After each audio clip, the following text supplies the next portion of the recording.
Oh, we're live, Oh, I think. at least people can throw stuff at you too, right? Yeah, that's the best part. Yeah. Not until they see you later. Yeah.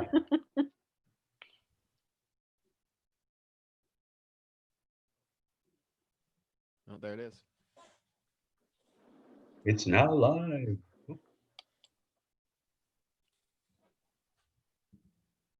All right. Okay, we're live. Hi, everybody. We're going to wait a couple of minutes while people tune in. So if you are here, thanks for being here. We'll be starting soon. I'm going to figure out where my camera is. Okay.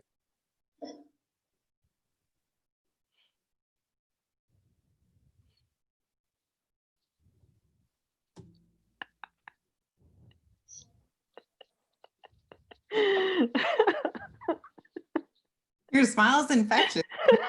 Yeah, I'm sorry. I know. I was like, I can't look at Helen. Yeah. Oh, it's coming. I love it. The laughter has started already. This is good.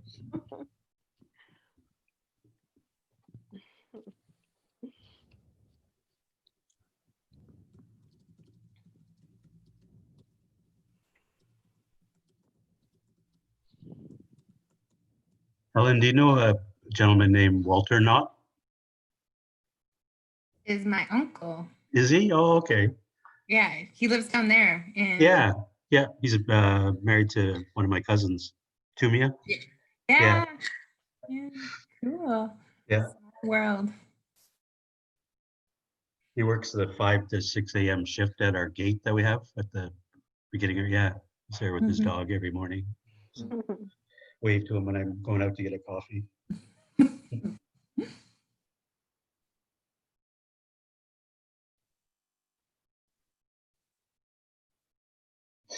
Sean, what are you doing?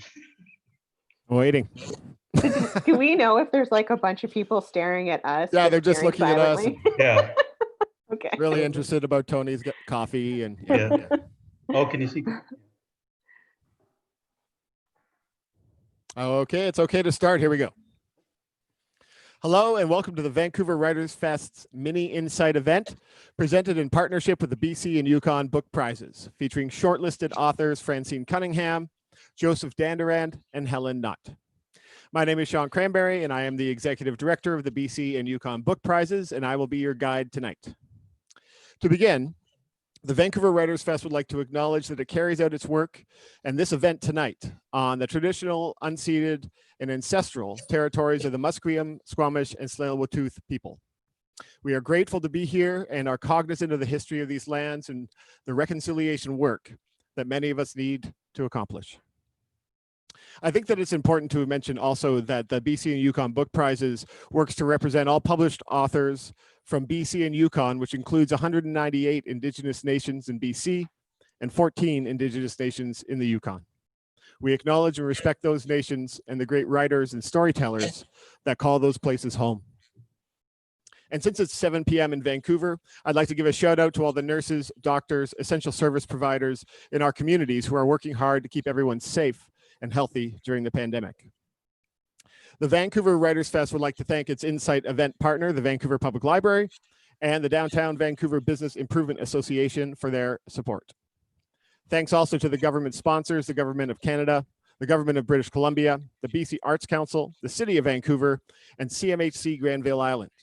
We are especially excited to be partnering with the BC and Yukon Book Prizes for this event tonight. That's us. A little bit more about the BC Yukon Book Prizes for those of you who are not familiar with our work.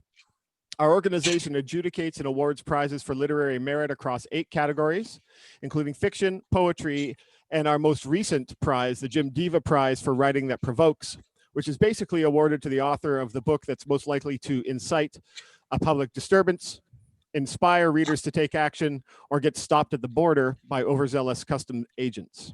We also adjudicate the Lieutenant Governor's Award for Literary Excellence and the Borealis Prize, the Commissioner of Yukon Award for Literary Contribution, and that is the first such prize for writers from Yukon. We have 3 incredible writers who will be reading for you and answering questions tonight. The festival encourages, and I do too, encourages viewers to buy books by these authors. There are many independent bookshops offering free local delivery in your area. We will provide you some specifics. There's a really great Google map that's easily available that we'll probably share on Twitter right now that will help you to find those independent shops so you can buy these books.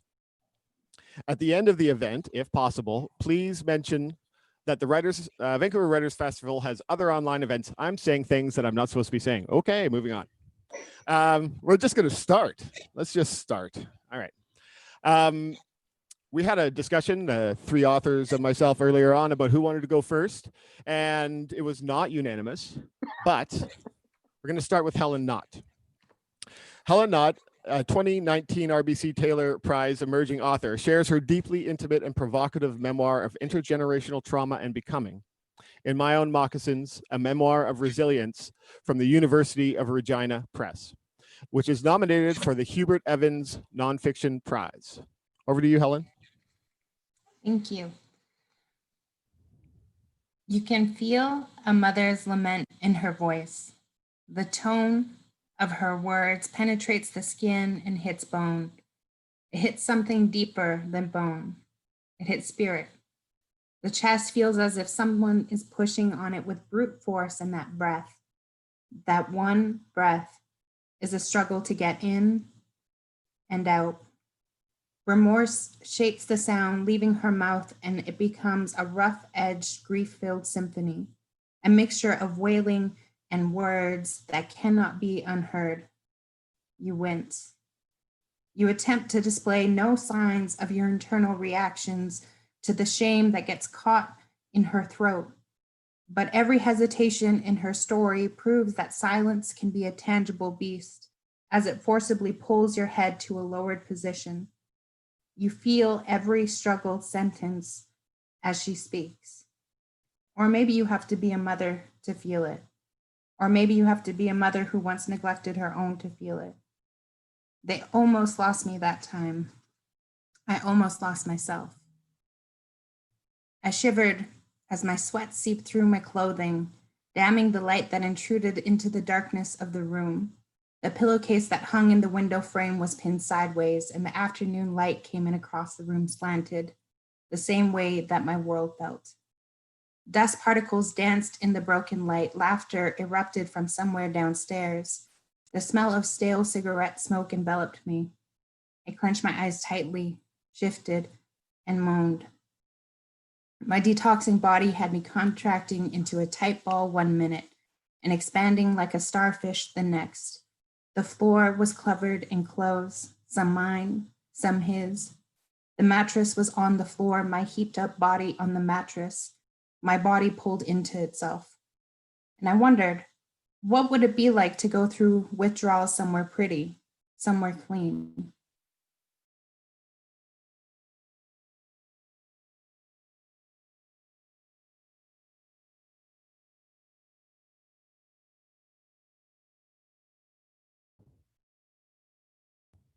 Hi, everyone. Apparently, the internet could not handle that. And we may have dropped Helen. Somewhere.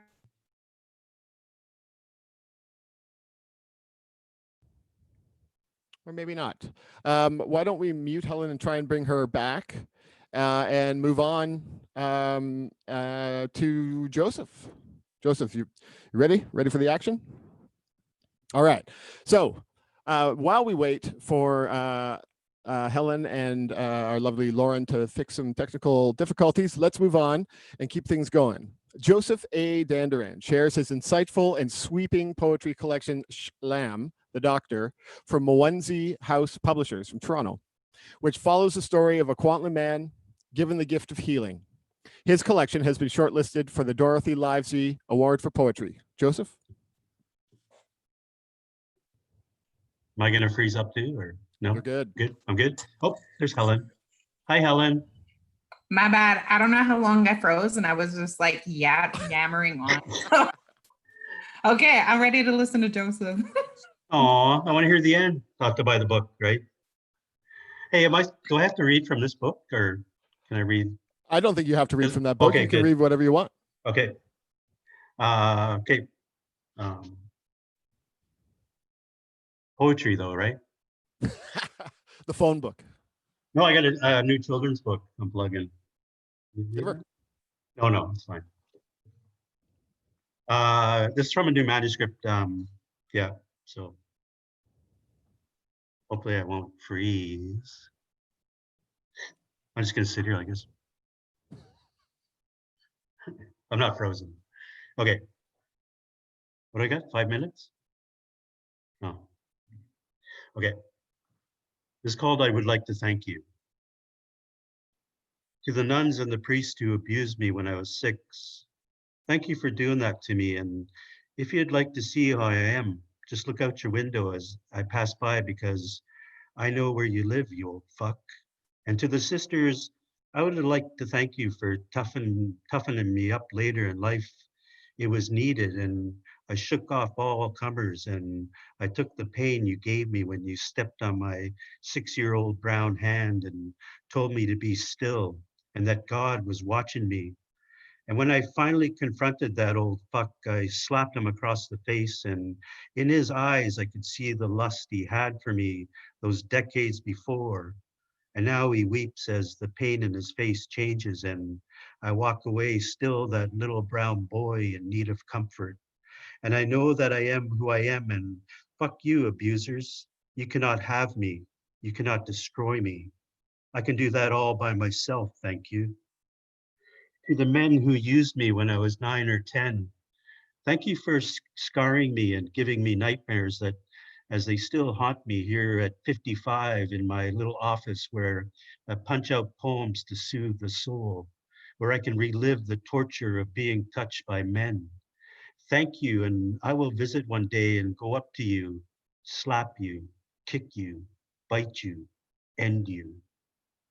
The music changes, and I have some new kick-ass headphones, and I can hear all the greats and remember times when I was 15 and drinking and doing LSD and tripping in a bar and watching a Pink Floyd cover band, and they were awesome. And the bar was lit with very cool lights, and I was tripping. And when it was over, the house lights came on, and it was then I realized that the rest of the bar that night was full of fully patched outlaw bikers. And there I was, 15 and long hair and brown skin and tripping, but they let me float on out of there and into the streets. And me and my friends who were also tripping, we floated home. And as I am here now, I put on some blues and write some poems about this or that. I wanted to say thank you to all the girls I knew when I was 14. And we all hung out on the weekends, and we did our best to be as drunk as we could. And there were such gentle moments.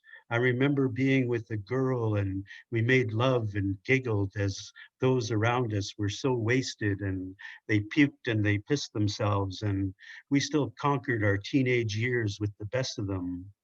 And even today, I remember each girl's name, and I remember how we made love and how we drank until early morning. And I just want to thank them for loving me when I was 14 and so skinny and brown and long haired and not even sure if I liked myself back then. And I'm sure I do not like me now. The edges are creepy, the hair is gone, the eyes are crooked, so is the nose. I weep to myself to write a poem for all you girls, even though I know I have been forgotten.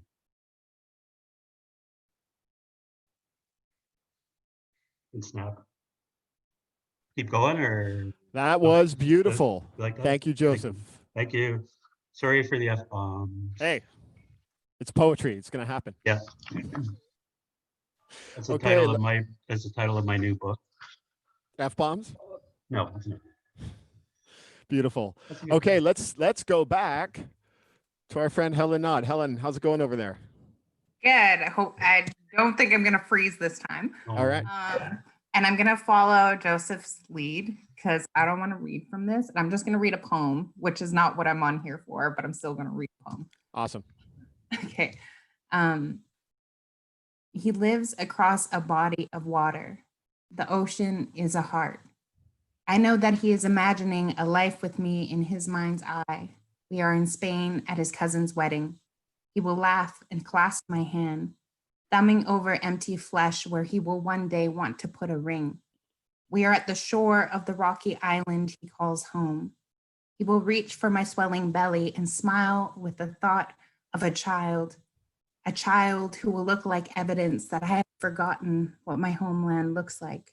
The child will be my home.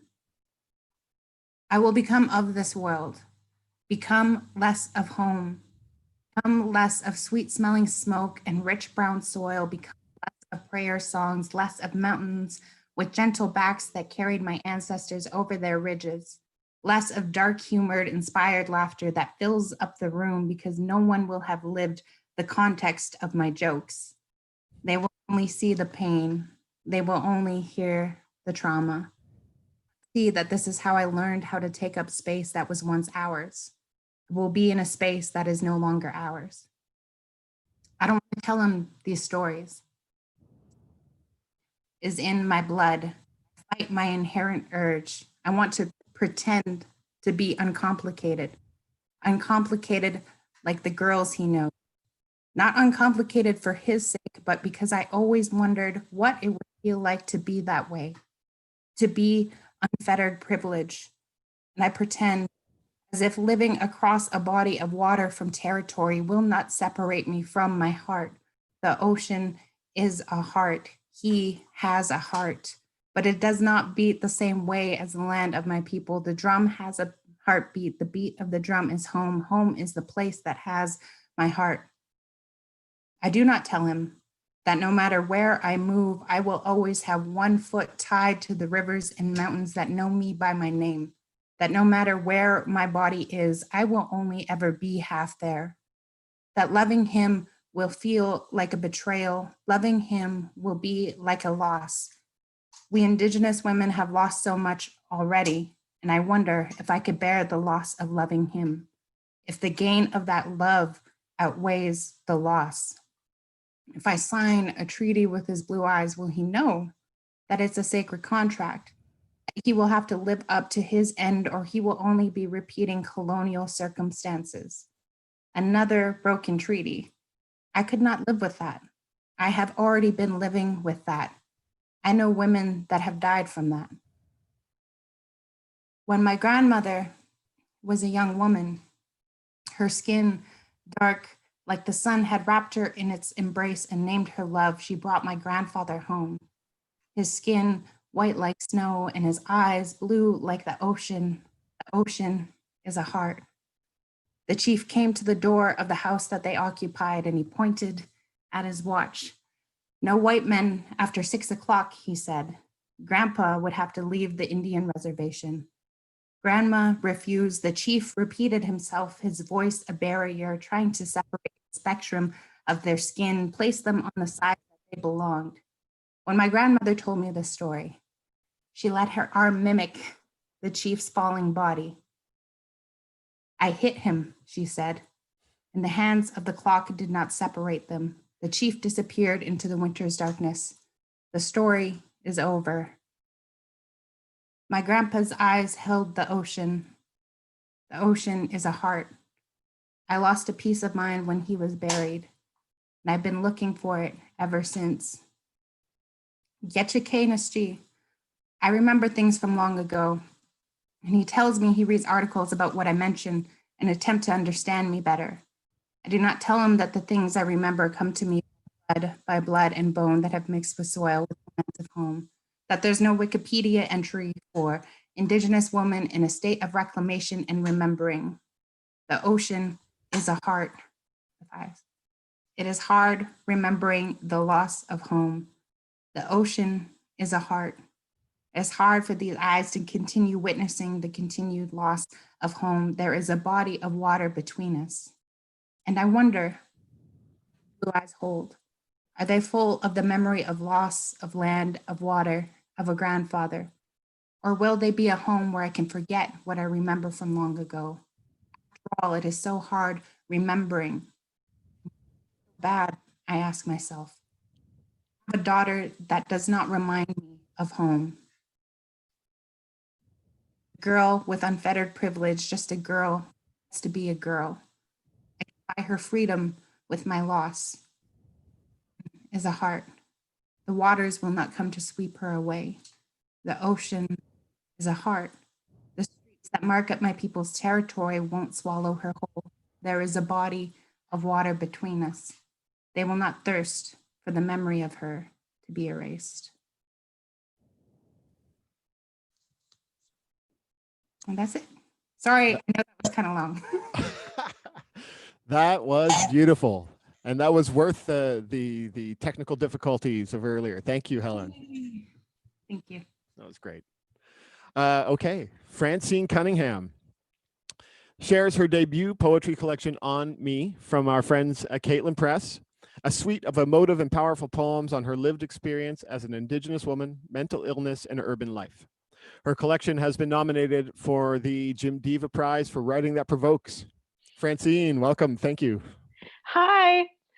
I love the description of the Jim Diva Prize, which I had never heard it like that before. Yeah, That's pretty cool. That's the colloquial way. If it starts a riot or gets stopped at the border or somebody hits somebody with it, that's good. I love it. All right, so I'm gonna read 2 poems, and I'll try not to look down the whole time. And the first poem, so my book is sort of categorized. So the book's called like On Me, and so all the poems are categorized differently. So this one's on mental illness, and then we have sort of the title of the poem. So this is on mental illness, fault lines. I've never known what my faults were, only that they existed, decided long before I was born. The faults lay in lines, carved into skin, the unseen codes, the mess of who I am. Under the surface, unseen, until they rip and groan, the two halves, in a violent thrust, making waves as tall as tsunamis, cracking ground, uprooting trees, creating new vistas. In the memory of my cells, trauma, passed down from generation to generation to generation. Residential school, Indian sanatorium, sexual abuse, mental illness, alcoholism, addiction. Each of these lay heavy across who I am, some more recent than others, all surfacing, creating upheaval, twisting through the landscape of who I am, who I might one day be. Waiting for the earthquake is sometimes worse than the earthquake itself. The anticipation of destruction, of needing to rebuild, of knowing what work lies ahead, but understanding that for every good day, there will be many more bad ones. Knowing that these fault lines were formed in my womb, that I had no choice over them, is comforting sometimes. Other times, the rage and fear consume me, because what can I do? You can't patch the mantle, you can only prepare for the rupture, for what happens after. Learn to stand in doorways, to avoid falling wires. And the second poem that I'm going to read is On Grief, Build Up. When I took apart the shower head, I found the body of a beetle. Its small legs were stuck in the gaps of the mesh, the body slick, covered in brown slime. I thought of the shower I'd taken that morning, the feel of the water as it lapped at my toes, as the drain, clogged with hair, let the water fill up. I thought of the sigh of pleasure I let out, as the heat let me forget, for a moment, the rusty brown dirt, the box that held you, the darkness of that hole. I pried the body out with a pair of tweezers, hovered over the toilet bowl, but felt sadness. Lying on the linoleum, among the cobwebs of stray hair and dust, the disappearing body of the beetle beside me, I thought of you again. Without the heat of the shower, without the urge to forget, I thought of you, your disappearing body, and felt my grief.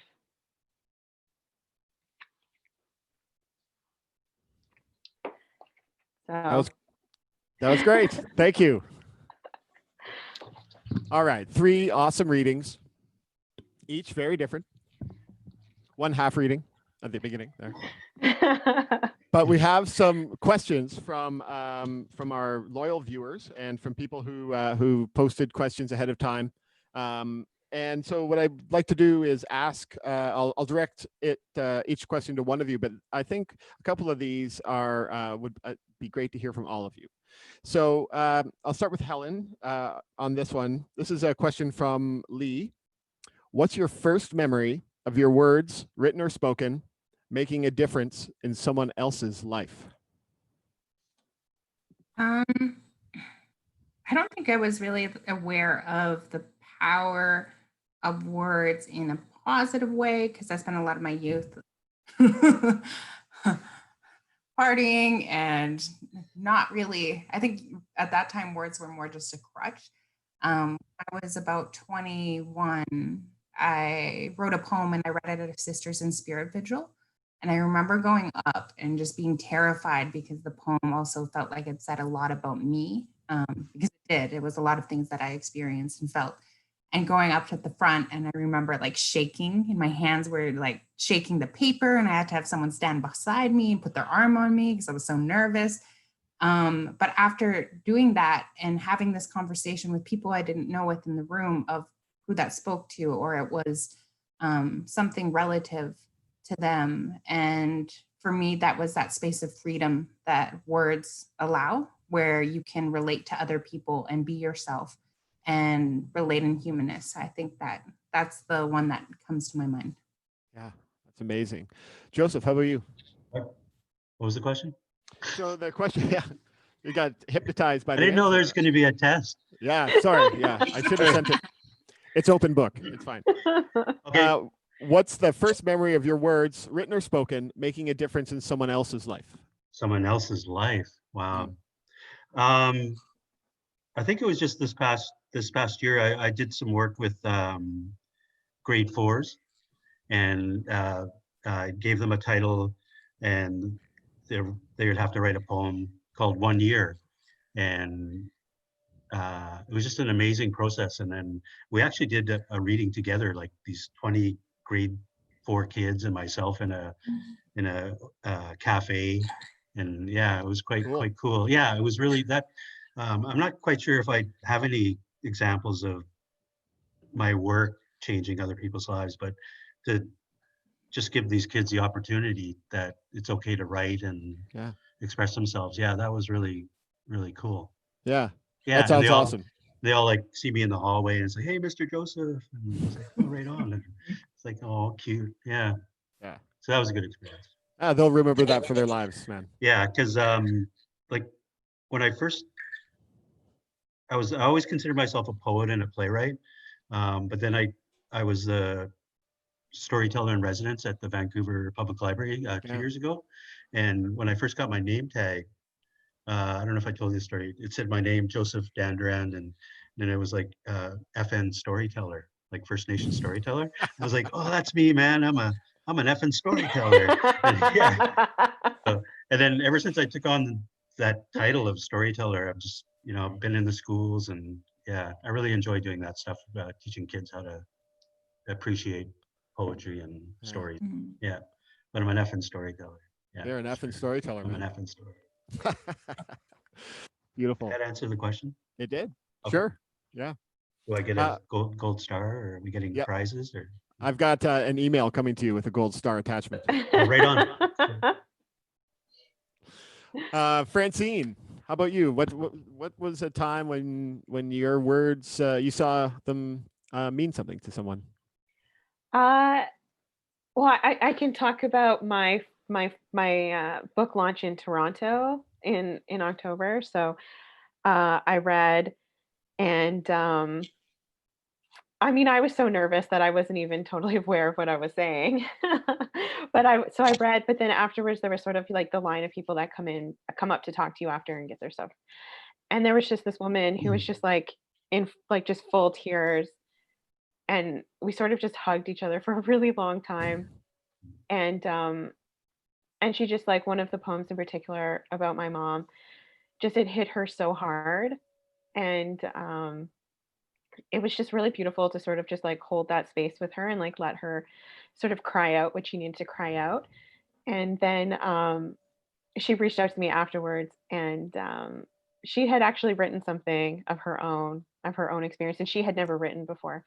So she shared her work with me, and it was just so amazing to see that I had inspired her enough to actually like express her own story in writing. So Yeah, that's awesome.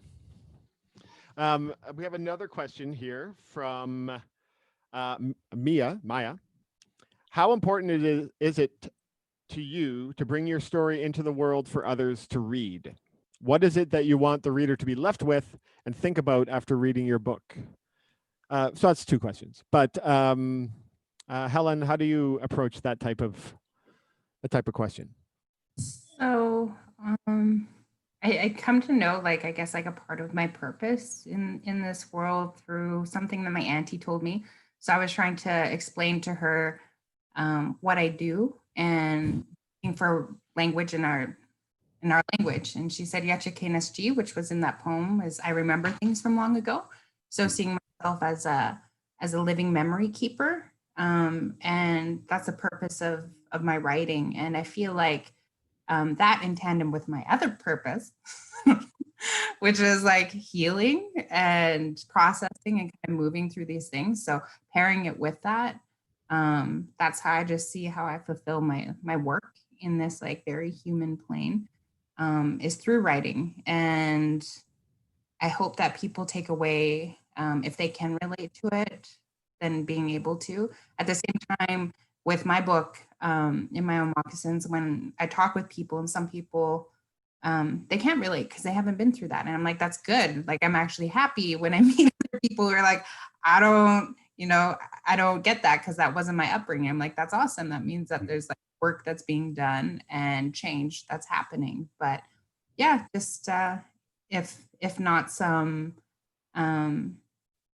healing pieces, then maybe some laughter or some feels. Yeah. Some feels. I think that's good. Joseph, what about you? What do you want people to be left with? What do you bring books into the world? I don't know. Royalties? Yeah. No, just kidding. Definitely. Actually, this book, which is upside down, probably coming at you, Shalam. Shalam is a word that I heard when I was younger. In English, we called them the doctors, and they were like these healers, and there were these people that they could do like these kind of weird things, like eat fire and pick up boiling hot pots of oil and stuff like that.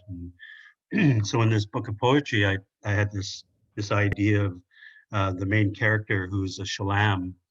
And he has the power to heal, but he also has the power to take life because he meets up with he recognizes a priest on a bus and he just touches him and the priest passes away. And then he meets up with a pig farmer and he touches that guy too. But he also has the ability to heal. But tragically, he's also a heroin addict, the main character through the whole book. And what I was hoping to do is at the end of it, was to leave the reader with the idea that what they read, did it really happen? Or was it just the hallucinations of a heroin addict? That's kind of what yeah. So. Love it. Love it. Thank you. Francine. With this book in particular, I wrote it for youth. So I spend most of my years sort of working with Indigenous youth and have for many, many years. And I've had a lot of conversations with youth, a lot of urban youth like myself, who sort of grew up away from our communities. And I noticed, like, in the 15 years or so I've been doing this work with youth, that I continually have the same conversations over and over and over again with new youth every time. And the conversations sort of revolve around like them thinking that they were not even allowed to think some of the things that they were thinking, and that it would make them be like a bad native to like have some of the feelings they were having, and having some of that uncertainty and just sort of fear around not belonging. And so I decided that it was sort of my responsibility to share my story and sort of my journey with like coming like living in that sort of in between place, And so I really wrote this book for those youth who are sort of struggling with that place. Yeah. Fair. Thank you. We have a very important question from Robert. And I'll direct this one to Joseph first. Oh God, I knew it. Yep. We have a special one just for you, but Oh, this God. is a different one. Okay. Robert wants to know, why don't we really put the federal government's back against the wall and demand, in all caps, bring back the buffalo? Yeah, I saw that question. I'm a fisherman, Okay. so I don't. I've never seen a buffalo. Oh. See, that's why we need to bring him back. Yeah, I'm not really not political. You know, I just I write, you know, and yeah. You want to move on? Yeah, sorry, but yeah, I can't answer political questions. I'm just a guy raising 3 kids on my own, you know. Yeah, watching the river rise and freaking out about the mosquitoes that are about to hit. And yeah, I'm not I think I would, if I went on a protest, I'd probably be the guy getting tasered, you know, at the front. Yeah, so it's best that I just stay on my island and keep my opinion to myself. Yeah. Yeah. That's fair. Does anybody want to field the question about buffaloes? Or buffalo, pardon me. I mean, when I read that question, I didn't fully understand what they were asking. I thought maybe it was an inside joke with someone I wasn't aware of. I mean, I feel like if they're talking about food sovereignty, I think that that's incredibly important. And I feel like there are people working towards that in communities right now. And I'm not a specialist or in that field. I don't know. I used to go to my auntie. Auntie used to be a caretaker on a ranch. So I grew up around buffalo. Like there were buffalo, there were wild buffalo, and they'd attack her truck. And I remember, like in her little toy, and the big buffaloes charging it and having fences to keep them away from the dogs because they would hurt the dogs. And having that just that majestic awe because they still weren't and aren't a common sight, right? If you go further north, then you'll see herds of them in these specific areas. But like Francine said, I'm not a specialist in this, but when I read that question, it reminded me of I can't remember the artist who did that, but they bought a lot of the china that was created from the buffalo bones and brought it over and they smashed it all. Does anybody remember? No. Yeah. So it reminded me of that because it was, what is that called? I'm not sure the word, so. Repatriation?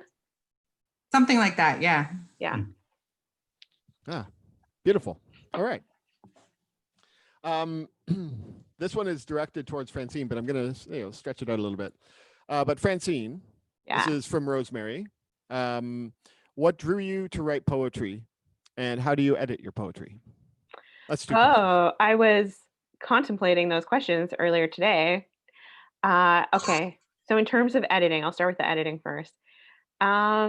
Really practically, I write and read out loud almost instantly. And so throughout the whole process, I'm looking for what it sounds like. So what it sounds like is probably one of the most important things to me when it comes to a poem. And then after that, I go with what am I conveying? Am I conveying it clearly? When I read this to someone, so if I beta read it to someone, I ask them what was I trying to say? And they can tell me what they think I was trying to say. So it's just to make sure that the clarity of what I'm trying to, and I try and do it in the simplest way possible. Like if you read my poetry, it's not overly complicated. There's not a lot of big, thesaurus-y words. A person can just sit down and read it. And I feel like I do that on purpose. I want my poetry to be very accessible. And I want it to be very accessible to youth in particular. So I want them to be able to just pick it up, read it and get it. And, if they don't have a lot of time, it's just simple. I go for simplicity. So that's when it comes to my editing. I try and pare back to that level, to that point that I want it to be. And then in terms of why I write poetry. Well, I consider poetry to be my heart. So when I think about like my writing, it's almost like my writing's like different parts of my body. So because I write in like every genre, but poetry is sort of like what I kind of started writing as a kid, and it's the one thing I've sort of taken with me throughout my whole life so far. And it is 100% where my heart lives. I don't write poetry that isn't from my heart. And my fiction, on the other hand, is all about like crazy stuff that, and those are like full characters. Those are like not me. And it's sort of apart from me, but poetry's here. Yeah. Helen, what about you? You read some poetry tonight? Mm, I don't know. I think even just with writing in general, the reading aloud thing, like I do that with everything, poetry, my nonfiction pieces, even my academic work. I read everything aloud. So I think that one is a really, really good tool. Cool. Joseph, what do you think? I don't edit at all. I write like that poem I read tonight. That's the first time I've ever read it actually out loud. Yeah, I just, when poetry hits me, I gotta, through this whole thing as writers, we've had no excuse but to write. So I've written like 3 manuscripts of poetry and 3 new plays, and I just finished a new play last night. Yeah. But I'm always thinking from one project into the next. So I'll finish a book of poetry and then I'll already have the play inside my head. Yeah. So yeah, it's kind of like